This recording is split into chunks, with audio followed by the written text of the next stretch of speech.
Kami akan kembali berwisata di Indonesia aja.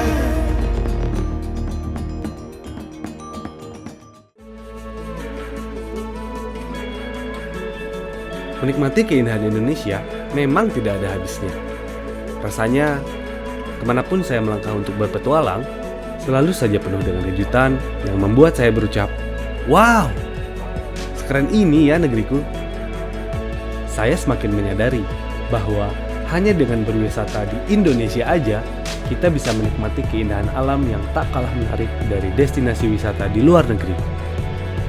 Dan yang terpenting, kita bisa mendapatkan pengalaman tiada tara.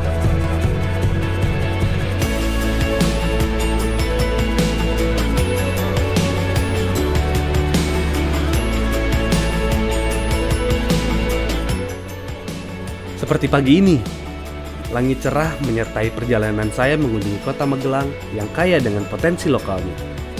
Salah satu potensi lokal yang sedang dikembangkan masyarakat adalah Balai Ekonomi Desa atau lebih dikenal dengan istilah Balkondes. Nah Pak, sebenarnya saya penasaran dengan arti dan konsep dari Balkondes ini sendiri Pak.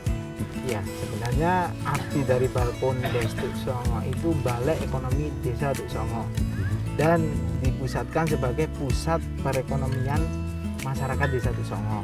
Untuk konsepnya kita mengadopsi konsep dari bangunan joglo dan limasan, yang mana bangunan tersebut itu adalah bangunan lama yang dipadukan dengan teknologi modern nih seperti wifi dan lain-lain. Nah selain itu potensi yang ada di Balkondes ini apa sih Pak? Kita memiliki homestay, kemudian kita memiliki luas tempat untuk kegiatan campground atau camping di belakang sana. Nah Pak, selain makanan dan minuman yang udah saya coba, ada produk kreatif apa aja nih dari Desa Tuk Songo di Balkondes ini? Potensi di Desa Tuk Songo kita memiliki seni topeng besi dan seni ukir bambu. Jadi seni topeng besi itu adalah topeng berbentuk binatang dan dipakai ketika seni atau pentas tari. Kemudian untuk seni ukir bambu itu seni dari bambu wulung, bambu khusus atau bambu hitam, terus kita jadikan lukisan dari bambu. Kemudian itu ada juga nih ukir bambu yaitu tempat tisu. Nah Pak, kita ngomongin pandemi nih Pak, bagaimana Balkondes ini caranya untuk bertahan dan mengeluarkan inovasi-inovasi apa aja? Untuk pemasarannya kita sudah masuk ke digital marketing ya Mas. Kemudian dari inovasinya di Balkondes Tuk Songo itu sendiri ada live musik akustik tiap malam hari. Pertanyaan terakhir Pak, apa harapan untuk Balkondes? Ya harapannya yaitu yang jelas ya Pak, itu wisata yang datang ke Balkondes, ke Borobudur semakin banyak. Yang kedua, kalau bisa itu wisata-wisata di Borobudur jangan ditutup kembali lah. Amin, semoga harapan Bapak bisa terwujud. Ya, amin Mas Niko. Pandemi COVID-19 memang memberi dampak buruk terhadap semua sektor. Namun, dengan kegigihan dan kreativitas masyarakat, dampak buruk dari pandemi ini bisa dilewati dengan beragam inovasi. Selain Balkondes Tuk Songo, saya juga melihat bagaimana seorang perajin gerabah tradisional di Jawa Tengah bisa bertahan di masa-masa sulit ini. Pak Supoyo namanya. Ia membuktikan bahwa kerajinan tradisional tetap bisa bertahan di masa pandemi COVID-19. Lewat keuletannya, ia mampu memadukan antara inovasi produk tradisional dan teknologi digital yang sesuai dengan perkembangan zaman. Awal pembuatan gerabah Pak, dari awal ambil tanah tuh sampai jadi seperti ini tuh seperti apa Pak? Oh iya, diawali dengan pengambilan bahan baku, yaitu biasa kalau nggak ngambil dari sawah, kita ngambil dari kebun. Nah setelah itu nanti prosesnya masuk ke mesin giling. Nah di situ ada 1-2 kali nanti supaya halus dan siap untuk diproduksi. Nah untuk produksi sendiri itu suasana bagus itu 1 hari bisa 60 pieces. Ya, nah setelah itu nanti ada yang namanya trimming atau penghalusan, kemudian pengeringan. Nah baru nanti proses masuk ke pembakaran atau oven. Kalau boleh tahu nih Pak ya, inovasi apa yang Bapak kembangkan di sini Pak selama pandemi? Oh iya, jadi untuk pemasaran kami itu bisa via online dan juga kalau ada pesanan request kita siap untuk melayani, baik itu desain bentuk yang baru kita juga bisa. Kalau turis-turis mancanegara tuh dia bikinnya biasanya bentuk apa sih Pak? Biasa kita ajarin kalau untuk yang tamu-tamu asing, karena kita dekat dengan candi, kita memberi edukasi ke mereka itu bentuk candi supaya kalau misalnya dibawa ke luar negeri masih ada kenangannya Candi Borobudur gitu. Saya ingin tahu harapan Bapak ke depannya nih Pak tentang gerabah ini. Iya, kalau harapan kami atau harapan pengrajin gerabah yang ada di Klipo ini untuk kedepannya supaya tamu semakin banyak, kemudian yang pasti pandemik ini segera berlalu, karena bagaimanapun juga kita selalu dihantui dengan rasa was-was, dan juga yang paling utama itu untuk masyarakat atau pengrajin di sini bisa meneruskan perjuangan untuk kegiatan selanjutnya, karena di situ ada nilai ekonomi juga nilai budaya yang harus kita lestarikan, Mas Miko. Setelah bertemu dengan Mas Sakti dan Pak Supoyo, saya sangat kagum dengan keuletan dan semangat mereka.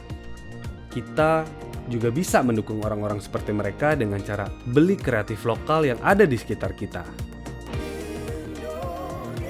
Nah, ini mempunyai suatu perencanaan saya bagaimana langkah ke depan agar untuk wayang ini tidak akan putus atau punah.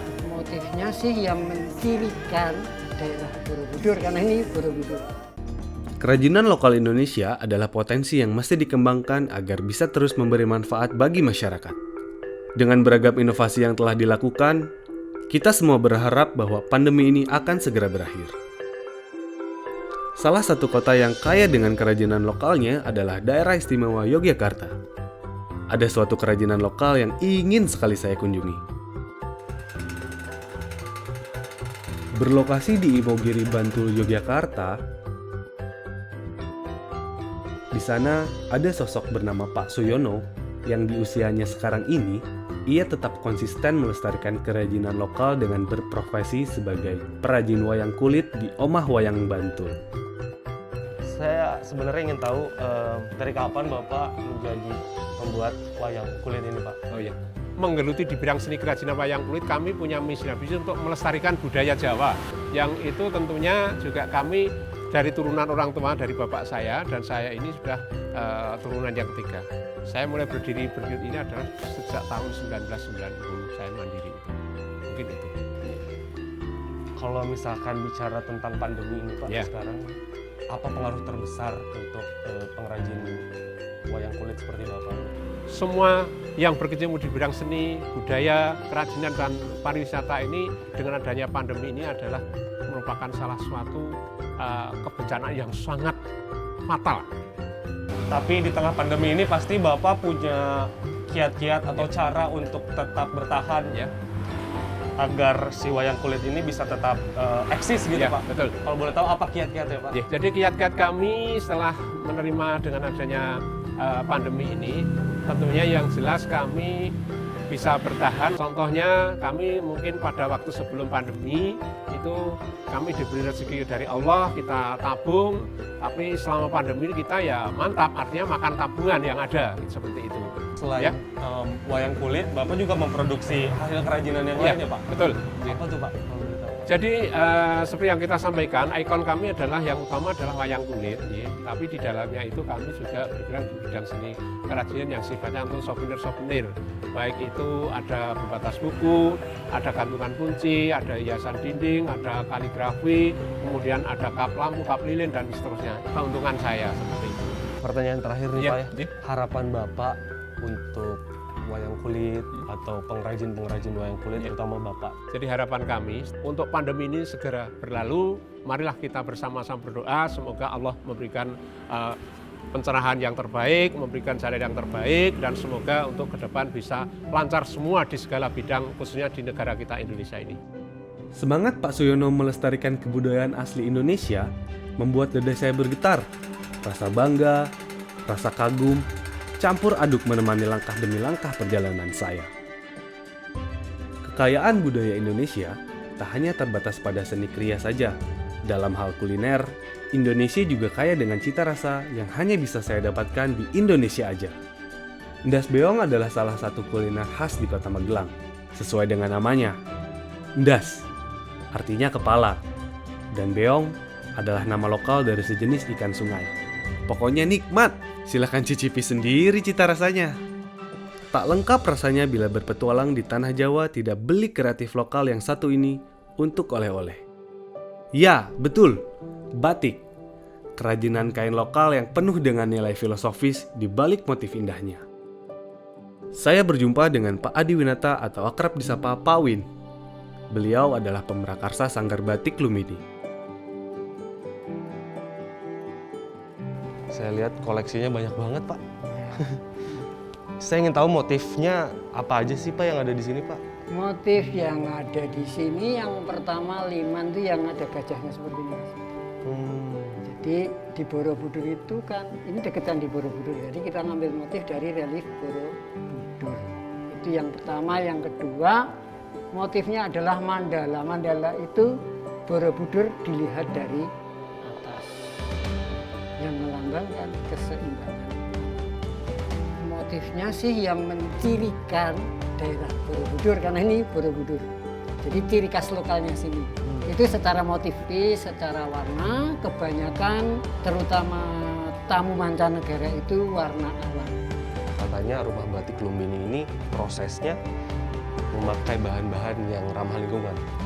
Betul ya, Pak? Ya. Apa saja sih bahan-bahannya, Pak? Warna alam yang kita pakai ini, di antara lain kita sudah menanamnya di pekarangan ini. Ada biji sombok yang buahnya mirip rambutan, tetapi yang dipakai bijinya. Ada yang bunganya biru, itu namanya bunga telang. Dan banyak lagi, Mas, karena kita menanam lebih dari 20 pohon. Tujuannya mengenalkan warna alam ini kepada generasi muda Indonesia. Nah, harapan Bapak nih, Pak, ke depannya untuk rumah batik Lumbini ini seperti apa, Pak? Yang kami harapkan rumah batik Lumbini tumbuh bukan hanya untuk batik untuk mencari uang, tetapi batik ini kan warisan budaya dunia, bukan hanya milik Indonesia yang mengakui. Nah, kita harapkan ini dapat dilestarikan, dikembangkan, dan syukur-syukur generasi muda itu mencintai batik. Ini diperlukan inovasi yang lebih baru lagi supaya batik Indonesia tetap bertahan.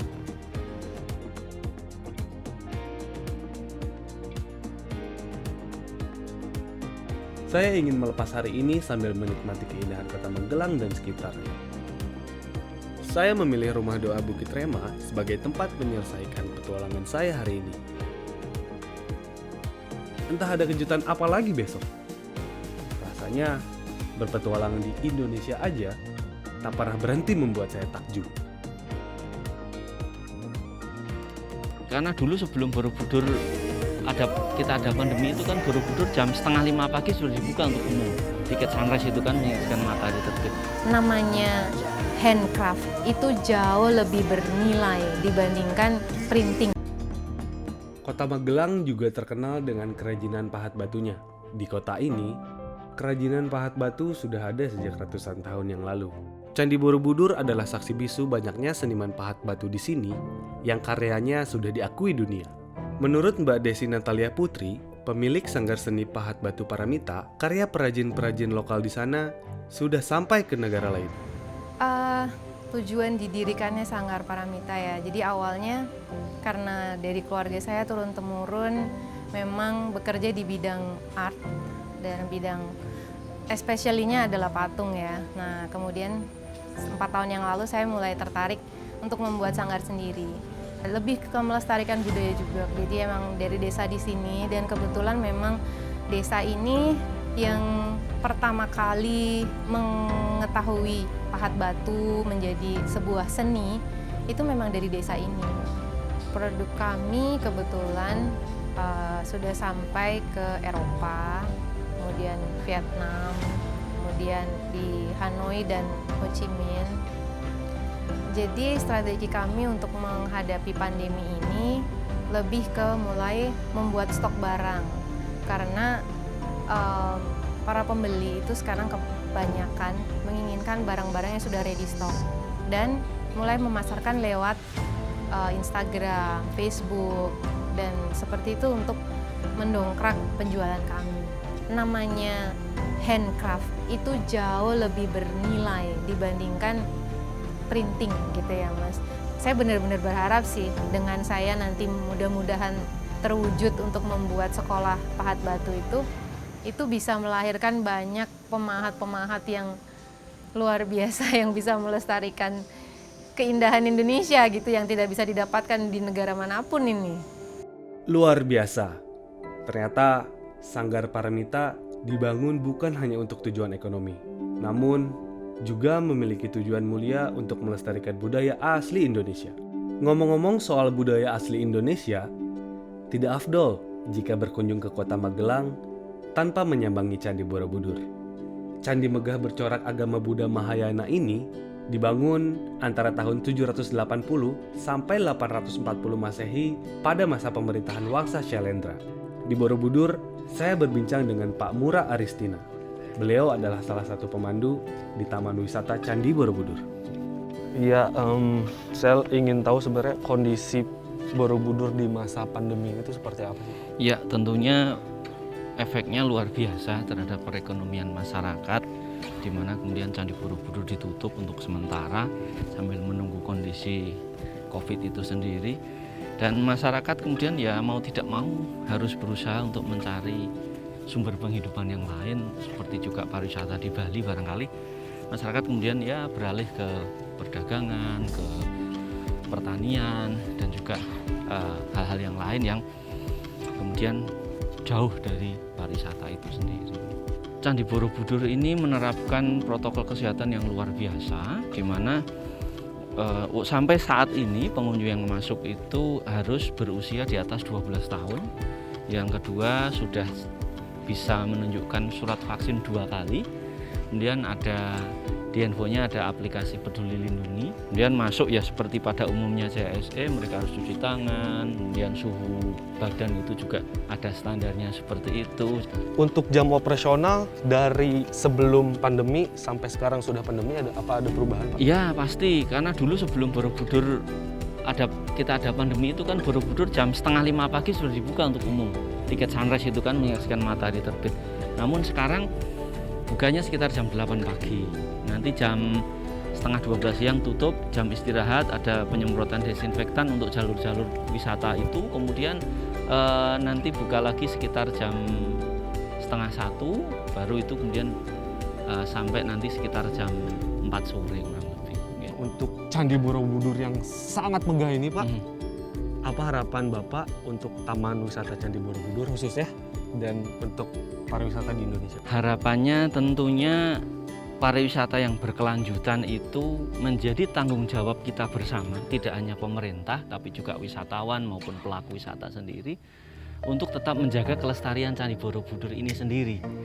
Secara visual Borobudur ini tidak apa-apa, tapi dalamnya ya kan relief-relief itu kan juga sudah lapuk sekali Mas.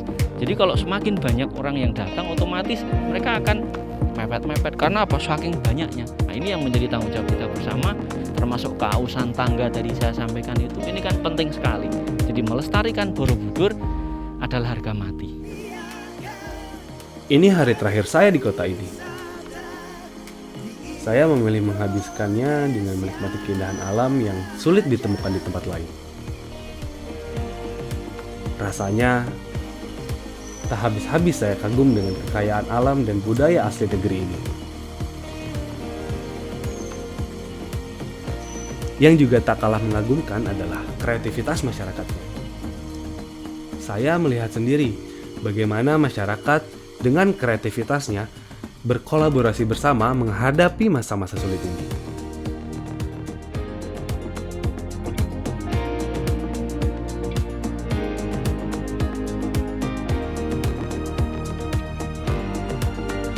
Bermodal nilai-nilai tradisi dan budaya lokal, mereka mampu mengubahnya menjadi produk-produk kreatif yang bernilai jual tinggi.